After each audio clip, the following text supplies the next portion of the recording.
Assalamualaikum warahmatullahi wabarakatuh. Waalaikumsalam. Shalom, Om Swastiastu, Namo Buddhaya. Selamat pagi, salam sejahtera bagi kawan pajak semuanya. Apa kabar kawan pajak? Pasti baik-baik ya. Di tengah panasnya kondisi di luaran sana saat ini, saya merasakan nyaman di tempat ini. Kita berada di ruangan yang baru saat ini ya. Setelah beberapa kali penampilan kita di tempat yang sama, kita mencoba di tempat yang baru ini. Ruangan yang KPP PMA 1 say no to corruption. Ya, ruangan ini bilang gitu ya. Jadi semangat kita say no to corruption ya, itu. Perkenalkan, saya Agus, penyuluh dari KPP PMA 1 ya. Bersama saya pagi ini dalam acara One Senior, saya ditemani oleh Pak Ali. Selamat pagi Pak Agus, selamat siang kabarnya semuanya. Semoga sehat selalu pada pagi hari ini. Pagi hari makan kelapa, rasanya enak, bikin tertawa. Kita di sini telah berjumpa untuk podcast yang istimewa. Cakep Pak Ali. Tadi Pak Ali udah sampaikan bahwa beliau adalah penyuluh pajak di KPP PMA 1-2. Jadi karena saya Agus, di sebelah saya Pak Ali, jadi duo A ya, kita katakan duo A ya. Duo A kembali hadir dalam One Senior di pagi hari ini. Kalau tadi Pak Ali sudah sampaikan pantun, saya juga mau sampaikan pantun juga ini supaya sesuai dengan tema pembahasan kita di pagi hari ini. Jagung ditanam di musim panas. PMK 66 yang akan kita bahas. Gitu ya.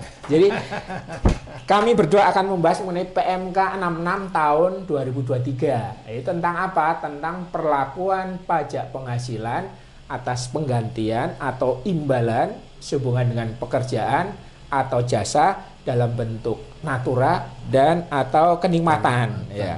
Ini adalah materi yang sangat hangat Pak Agus ya. Ya, betul Pak Ali. Semua KPP hampir membahas tentang ini, dan juga kita juga di PMA 1 kan pajak ya, untuk diketahui bahwa banyak sekali permohonan penegasan ataupun juga penjelasan atas PMK 66 ini, karena juga dengan berbagai dinamikanya. Mungkin pagi ini kita akan coba bahas yang mungkin kita pagi ini bahas yang materinya dulu ya. Oh ya, kita pagi ini kawan pajak ya, sebelum membahas mengenai PMK 66 tahun 2023, kawan pajak pasti tidak sabar lagi nih Pak Ali, karena memang di luaran sana banyak sekali macam-macamnya PMK 66 itu. Tapi kita harus bahas dulu apa sih sebenarnya PMK 66 tahun 2003, dan sebelum sampai ke tema pembahasan kita di pagi hari ini, kami mengingatkan kembali kawan pajak bahwa pemerintah sedang mengadakan pemadanan NIK dengan NPWP ya Pak Ali ya. Ini sudah bulan Oktober ya. Tinggal 2 bulan lagi, November Desember, NPWP akan dipadankan dengan NIK. Jadi bagi kawan pajak yang belum melakukan pemadanan, segera lakukan pemadanan. Karena tahun depan akan banyak manfaat yang bisa didapatkan kawan pajak kalau melakukan pemadanan dengan NPWP. Akan lebih mudah melakukan berbagai hal yang terkait dengan fasilitas-fasilitas yang diberikan pemerintah, gitu Pak Ali ya. Oke, kita langsung saja di pagi hari ini kembali ke PMK 66 tahun 2023 ya Pak Ali ya. Sebenarnya PMK 66 tahun 2003 ini tahun-tahun yang lalu atau peraturan-peraturan sebelumnya sudah ada ya Pak Ali. Sudah ada. Jadi tolong Pak Ali bisa dijelaskan sebenarnya apa sih yang mendasari PMK 66 tahun 2003 ini? Oke, terima kasih Pak Agus. Selamat siang kawan-kawan semuanya. Natura ini adalah perubahan paradigma ya. Kalau dalam undang-undang yang lama, dalam undang-undang PPH Undang-Undang 36 2008, bahwa dulu itu natura tidak dapat dibiayakan, tidak dapat atau dikurangkan, dan bukan objek PPH. Tetapi sekarang dengan PMK 66 amanat Undang-Undang HPP yaitu Undang-Undang 7 tahun 2001, bahwa dikatakan bahwa selama itu masih menyangkut dalam kategori 3M, yaitu untuk mendapatkan, memelihara dan juga menagih, maka boleh dibiayakan. Jadi satu sisi bagi pemberi kerja bisa dibiayakan untuk pengurang dalam penghitungan pajak yang terhutang. Kemudian bagi penerima tentunya sebagai penghasilan. Jadi ini suatu perubahan yang sangat drastis sekali. Dari dulu tidak dapat dibiayakan, sekarang bisa dibiayakan. Dulu tidak bisa dikenakan sebagai objek penghasilan, sekarang bisa dikenakan. Mungkin itu dan juga saya tambah sedikit bahwa ini adalah sebetulnya dalam aturan ini juga sudah diatur kan dalam yang lama kan, terutama untuk makanan, minuman, kemudian juga untuk daerah tertentu, dan juga mungkin yang jangan lupa biaya pulsa dan biaya sewa kendaraan ya. Pulsa, kemudian telepon seluler kan ya. Karena juga ada satu wajib pajak yang ke kita juga saat ini sedang minta proses penegasan, khususnya masalah penggunaan pulsa, dan telepon seluler bagi pegawai di perusahaan itu. Oke, itu mungkin Pak. Jadi memang kalau kita bicara mengenai natura Pak Ali ya, natura itu kan barang ya berarti ya, barang Pak Ali ya. Tadi kita bicara mengenai natura atau barang dan juga kenikmatan. Kalau kenikmatan itu bicara mengenai fasilitas ya, fasilitas Pak Ali ya. Jadi mengenai barang dan fasilitas itu memang pemerintah mengeluarkan PMK 66 tahun 2003 ini supaya kepastian hukumnya jelas sekali Pak ya. Memang jelas, di dalam itu kan ada kan, kita kan kenal PP 55 ya. Oh ya, PP 55 sebagai juknis pelaksanaan ya kan. Nah, PP di situ dikatakan bahwa naturnya kan sesuatu bentuk barang. Barang. Jadi tolong kawan pajak dibedakan dengan insentif. Seperti yang karena juga beberapa permohonan yang masuk kita Pak Agus, itu masalah tunjangan PP pasal 21. Nah, dia menanyakan apakah ini natural atau bukan. Gitu. Jadi jelas kalau di sini jelas kalau kita bicara natura berarti bicara sesuatu barang ya, barang. Kalau kenikmatan otomatis ya berarti fasilitas ya. Jadi katakan mobil dinas, perumahan, kemudian juga asuransi kesehatan. Dan itu juga tidak semuanya kan, nanti di depan juga ada semacam aturan. Yang kedua juga mungkin masalah dasar penghitungannya. Begitu ya kan. Kalau naturnya kan barang kan otomatis kita pakai nilai pasar, jangan pakai nilai apa ya? Nilai perolehan perusahaan yang company ya, yaitu loh. Yang dalam satu gugus perusahaan holding kan nggak bisa kan? Nilai yang ditentukan sendiri bukan nilai atas sebuah istimewa, tapi nilai pasar. Nilai pasar ya. Kalau kenikmatan pasti adalah semua biaya. Katakan ini perusahaan itu memberikan fasilitas kendaraan dinas. Nah, mungkin Pak Agus ada perusahaan dikasih kendaraan dinas, maka biayanya berapa? Biaya adalah biaya otomatis semua biaya yang dipakai untuk bagaimana mobil itu bisa berjalan. Kalau katakan dari sewa otomatis biaya sewanya, kemudian biaya juga bahan bakarnya ya, masuk bahan bakar ya. Walaupun juga nanti ada semacam pembatasan kan. Ini juga yang kedua adalah ini kan berlaku mulai 1 Januari ya. 1 Januari 2022 ya. 2022 ya. Oke.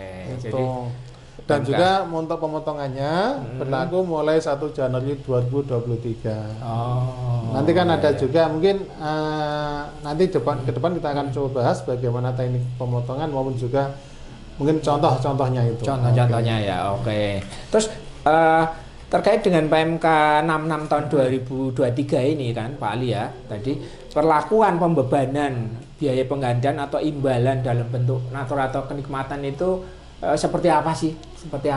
Oke.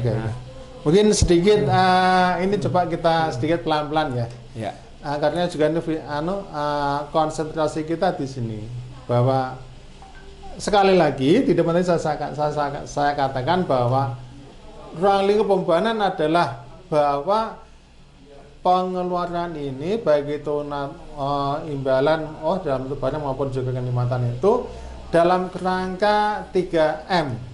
Mendapatkan, menagih, dan memelihara tadi ya. Dari satu pemberi kerja ya. Dari satu pemberi kerja. Kemudian yang kedua adalah biaya ini timbul karena hubungan pekerjaan. Jadi antara si pemberi kerja dengan karyawannya. Jadi itu ada hubungan ya. Kalau hubungan pekerjaan. Kalau hubungan jasa adalah transaksi antara satu wajib pajak dan wajib pajak yang lain.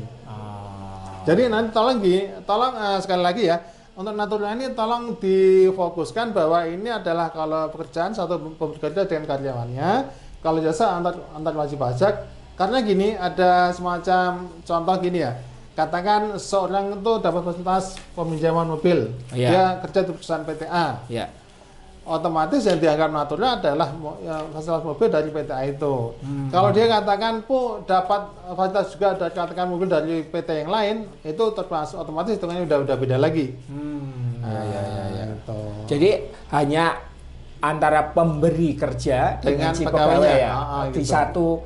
satu entitas ya. Yang kedua adalah ini juga ternyata teknis pembebanan ya. Tadi kan lingkup pembebanan dan teknisnya adalah apabila masa manfaatnya kenikmatan tadi katakan mungkin mobil kan bisa jadi lebih dari setahun kan? Iya, setahun nggak habis nih. Maka dibebankan dengan pola penyusutan. Katakan gini, ini juga yang sedang kita berikan penegasan dari wajib pajak masalah itu loh. Bahwa perusahaan itu asal ada fasilitas pemilihan kendaraan, tapi kendaraan dari leasing, leasing dengan opsi. Bagaimana penghitungannya otomatis ya? Kalau kita ngecut tadi nanti di depan ada pasal 22, kalau nggak salah di sana dikatakan bahwa semua biaya dikeluarkan untuk mendapatkan memendarai mobil itu. Jadi ada nilai penyusutan atau nilai penyusutan setelah leasing berakhir gitu.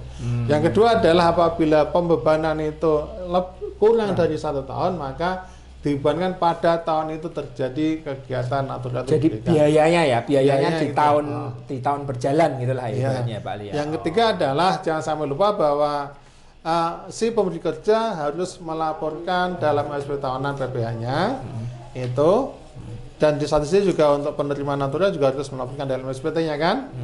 Kemudian juga ada satu klausul peralihan bahwa mulai berlakunya 1 Januari tahun 2022 ya. Ini untuk tahun buku yang sebelum 1 Januari 2022. Tetapi apabila tahun buku 2022 maka berlaku mulai awal tahun buku itu yaitu tanggal 1 Januari 2022 dan seterusnya itu. Mungkin itu bagus sebagai penjelasan. Jadi tolong tadi dibatasi ini ada dari pemberi kerja dan pegawainya. Dan juga kalau jasa ada antar wajib pajak itu. Katakan mungkin kan ada kan sekarang lagi banyak kan bagus itu bintang film endorse. Maka otomatis jasa itu jasa yang jasa endorse atas produk itu gitu loh itu. Di atas produknya ya. Iya betul. Oke. Jadi makin menarik ini kawan pajak ya. Jadi bicara mengenai natura atau berupa barang dan kenikmatan ini makin menarik ini. Jadi kalau tadi sudah dijelaskan oleh Pak Ali ya, harus ada hubungan pekerjaan antara pemberi kerja dengan pekerjanya, kemudian ada hubungan transaksi kalau itu berupa jasa ya, kalau itu berupa jasa, maka tentu saja menjadi pertanyaan kan pajak ini. Jadi kalau ada natura dan kenikmatan tadi yang bisa dibebankan sebagai biaya pembebanan, berarti ada yang pengecualian juga dong, Pak Ali. Gitu. Nah, itu gimana itu Pak Ali kalau pengecualiannya? Sebetulnya gini Wan Pajak ya. Natura ini bukan sesuatu yang baru. Jadi bukan barang baru ini kawan pajak. Ini adalah juga kan rentan juga kan. Mungkin palingnya tadi saya bilang PP tahun 2002 itu sudah ada kan? Sudah ada ya, betul. Natura atas pulsa tadi ya, pulsa. Telepon, kan, jadi gitu. bukan barang baru dan sewa kendaraan juga kan itu di sana. 2002 udah ada. Cuman waktu itu kan ada pembebanan yang 50%. Pulsa dan juga telepon itu. Sekarang dengan undang-undang PP maka dipertegas lagi dan memang ada pengecualian bahwa tidak semua itu jadi objek pajak.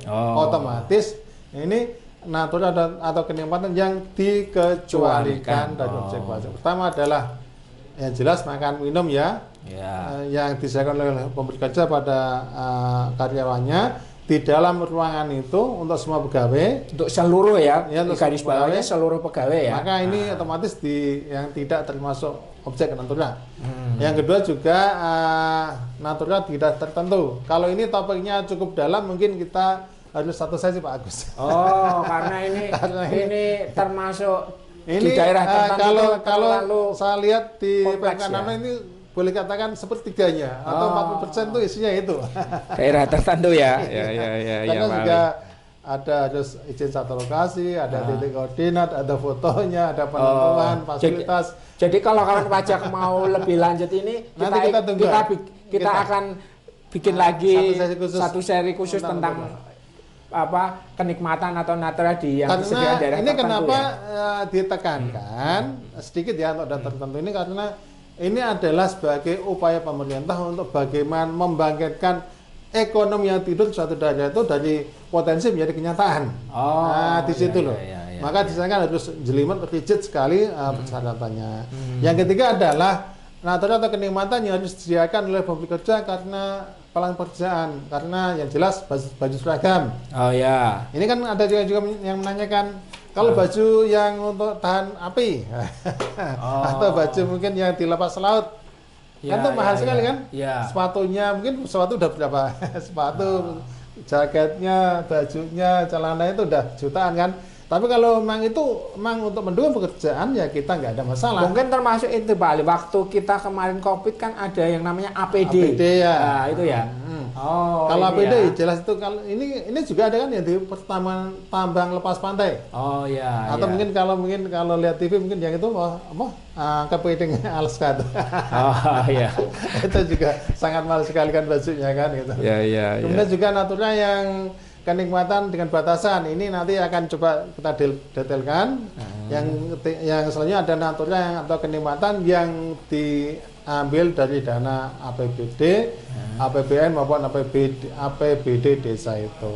Mungkin itu Pak Agus. Nanti bisa kita dalami lagi. Nah, kalau terkait dengan makanan atau bahan makanan, minuman atau bahan minuman tadi itu bisa dijelaskan nggak Pak Ali? Misalnya kan pegawai itu kan ada yang menerima bukan hanya dalam bentuk makanan. Biasanya kalau di pabrik-pabrik itu, di pabrik itu kita dapat kupon nih, misalnya kupon itu gimana itu? Atau seperti apa ini penjelasannya Pak? Oke, siap.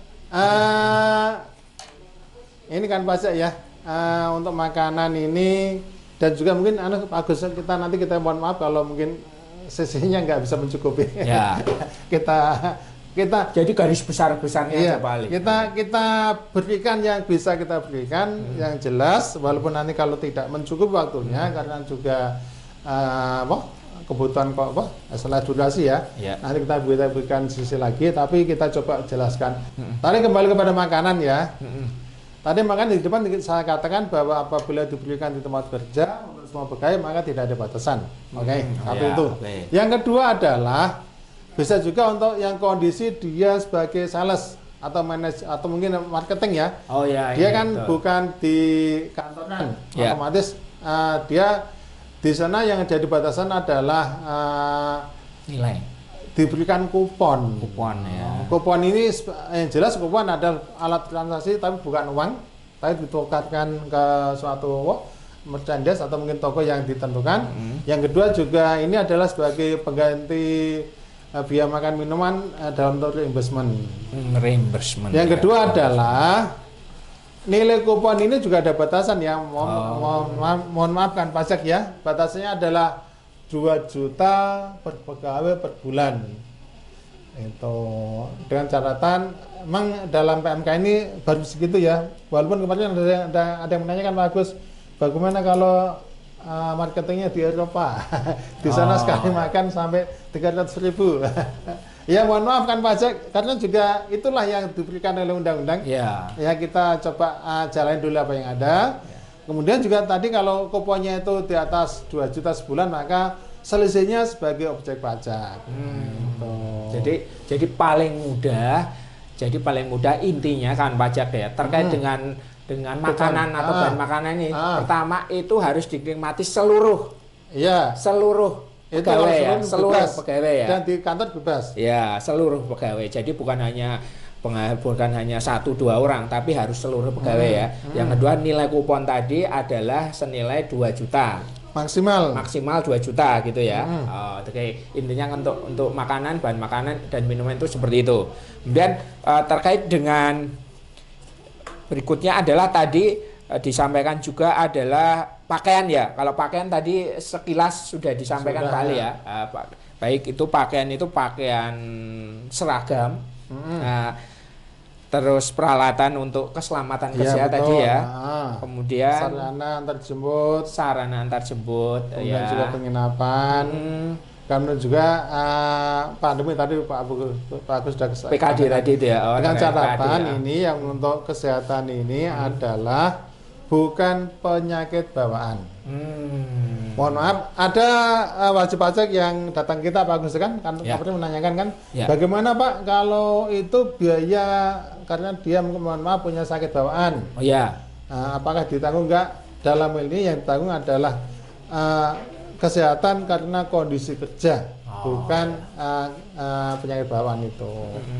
Mungkin itu. Jadi kuncinya memang terkait dengan dengan pakaian tadi adalah memang ditentukan oleh undang-undang dulu ya Pak Ali ya. Ditentukan oleh persyaratan mengenai kesehatan dulu oleh lembaga yang berwenang, oleh kementerian yang berwenang ya. Jadi enggak seluruh pakaian begitu kan pajak. Jadi kawan-kawan tertentu tapi kalau pakaian tertentu kerja saja. Karena kondisi kerjaan enggak ada masalah. Harus ya. Kalian pertambangan.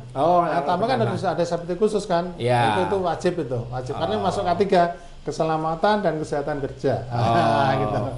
Jadi kita tidak semena-mena ya itu. Yang sering kita dengar dengan K3 itu ya. Oke, mungkin Pak Agus saya sedikit tambahin ya. Ini ada beberapa pengecualian yang dalam tanda kutip tidak dikenakan atau tidak dianggap sebagai objek natura. Yang jelas kan mungkin bingkisan dari raya. Itu di sana tidak ada batasan selama untuk semua pegawai. Seluruh pegawai. Jadi kayak keagamaan ya. Jadi tiap hari raya ini ya. Iya, kita betul. dapatnya ya. Tapi untuk selain dari raya itu maka konten juga sama harus semua pegawai dan maksimal 3 juta dalam 1 tahun pajak. Oke. Bingkisan ya. Nanti kalau ada yang tanya, kalau lebih gimana Pak Ali ya silakan. Kan ini self assessment kan ya kita kan. Kemudian tadi kalau peralatan kerja otomatis untuk menunjang pekerjaan ya nggak ada masalah itu. Kemudian juga kalau pengobatan, ini saya tambah sedikit bahwa semua pegawai harus mendapatkan. Yang kedua adalah karena kecelakaan kerja.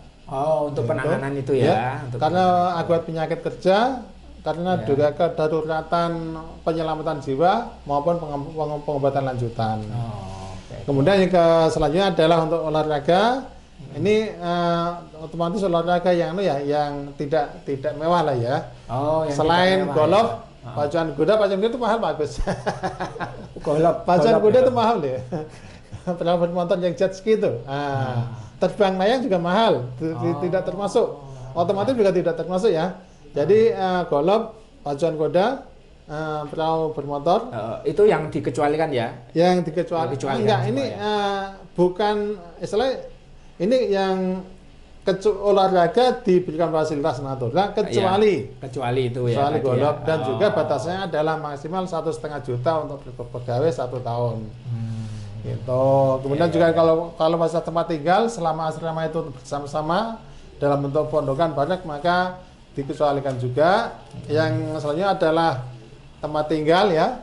Tempat tinggal gini Pak Agus, ini kan ini mudah-mudahan kita di instansi mudah-mudahan mencontoh ya. Wah, iya kalau kita di luaran seperti itu ya. Bahwa ada fasilitas pemondokan itu yang selama unitnya dimiliki oleh perorangan individual, katakan apartemen atau rumah petak itu, rumah tapak, maka maksimal 2 juta sebulan. Lumayan ya kalau kita kasih kalau ASN dikasih lumayan ya. Jadi kayak sewa 2 juta per bulan gitu ya Pak? Iya.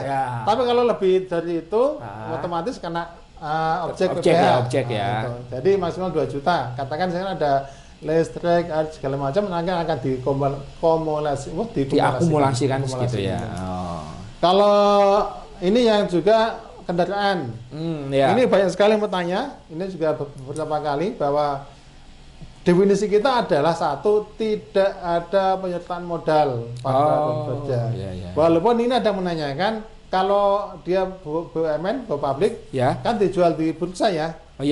Kalau hanya 1 slot aja gimana Pak?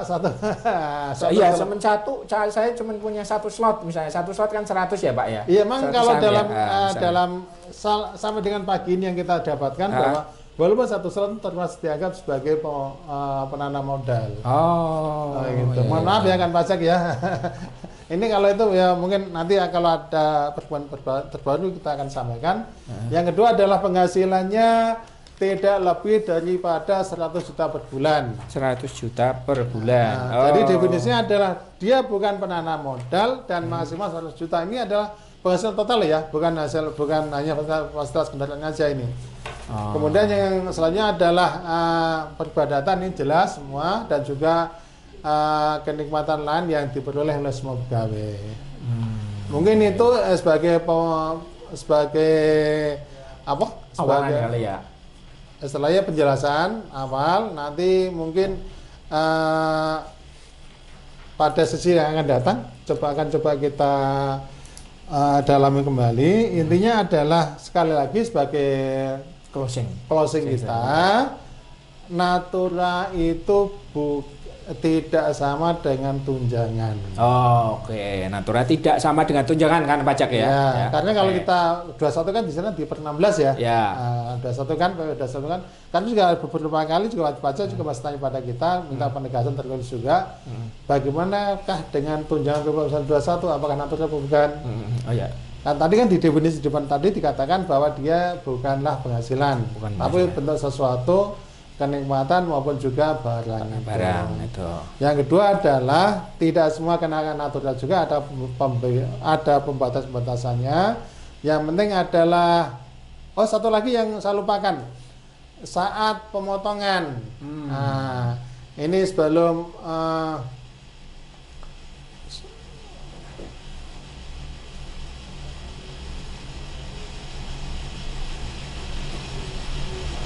pemotongannya ini kan ada dua Pak Agus ya. Pemotongan itu adalah pada akhir masa pajak di mana natura itu diterima. Katakan gini, seorang artis itu dia sebagai endorse di hotel.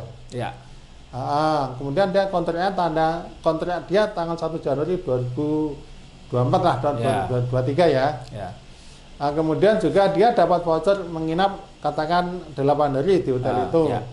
Maka pemotongannya itu adalah dilakukan pada akhir bulan Januari. Kan tadi kan kalau 1 Januari kan? Maka dia pada akhir bulan Januari itu. Walaupun diserahkannya untuk mungkin beberapa kan tadi kali ya. Kontraknya 1 Januari, dia dapat voucher hotel 8 hari, 8 malam. Maka pemotongannya adalah akhir bulan kegiatan itu.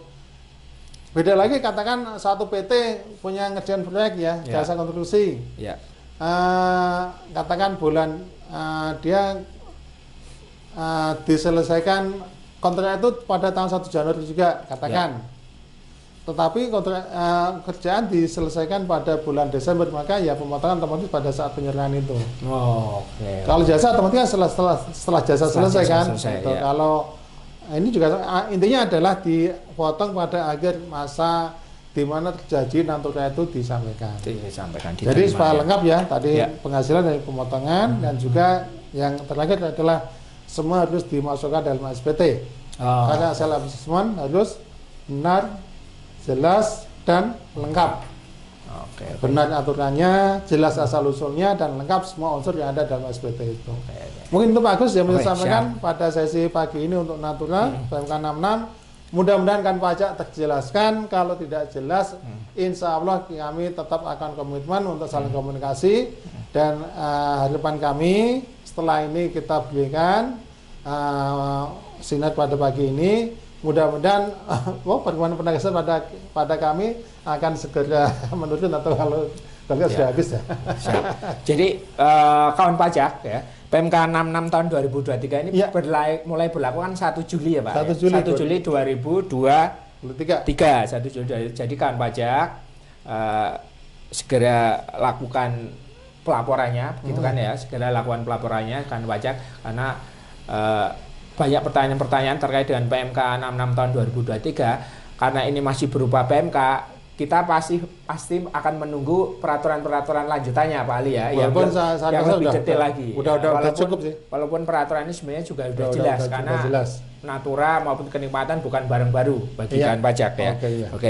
Oke, demikian tadi penjelasan atau one senior kita tentang PMK 66 tahun 2023.